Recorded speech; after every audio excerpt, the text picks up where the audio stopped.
So today we have The Hiding Place by Corrie Ten Boom.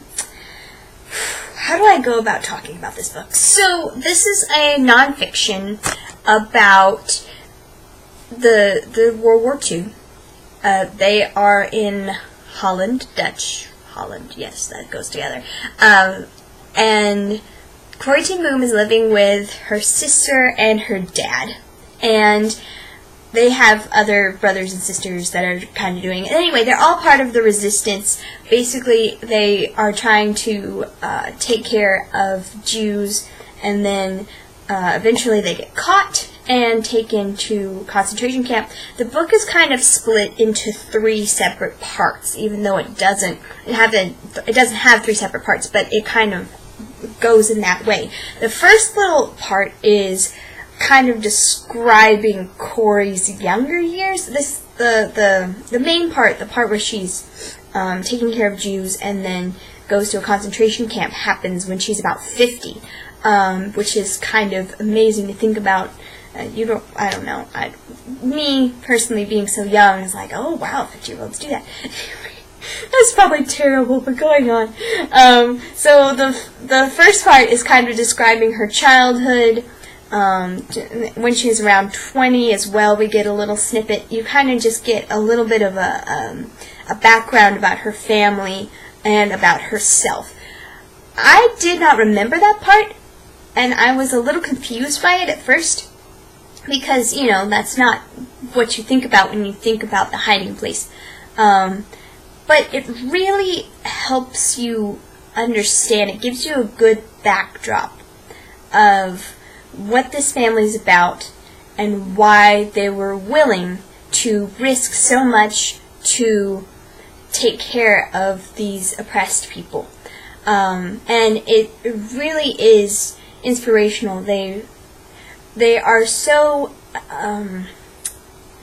amazingly, I don't know, they're so deep into their spirituality.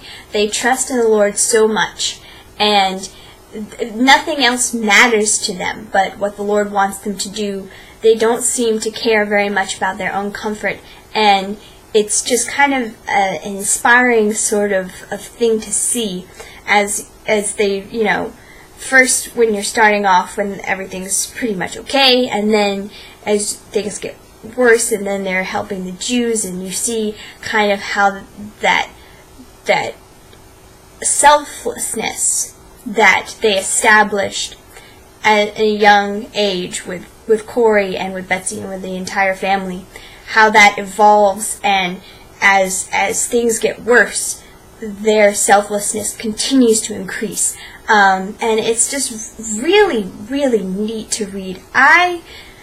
I did not remember this book being so good. I don't know if it's just a thing with me right now where I was extremely fed by it, or if maybe in the past when I read it a couple years ago I wasn't in that place where I could be fed by it. I don't know why it spoke to me so intensely right now, but it really did. And I completely recommend it. I put it on my list, you know, I'm ranking them by how good they are. I put it at number 2. It's extremely, it doesn't try to hide anything from you. It's completely honest and sincere, and Corrie is just very inspirational. Her sister Betsy is very inspirational. There's such humility in it as well. I just can't go on. I can't say enough about it. It's just one of those things that you have to read for yourself and understand why it's such a sweet thing to read. And that's really all I have to say about it. Excellent book. Please read it. Moving on. So right now I am reading Holes, another great book, though in a different way.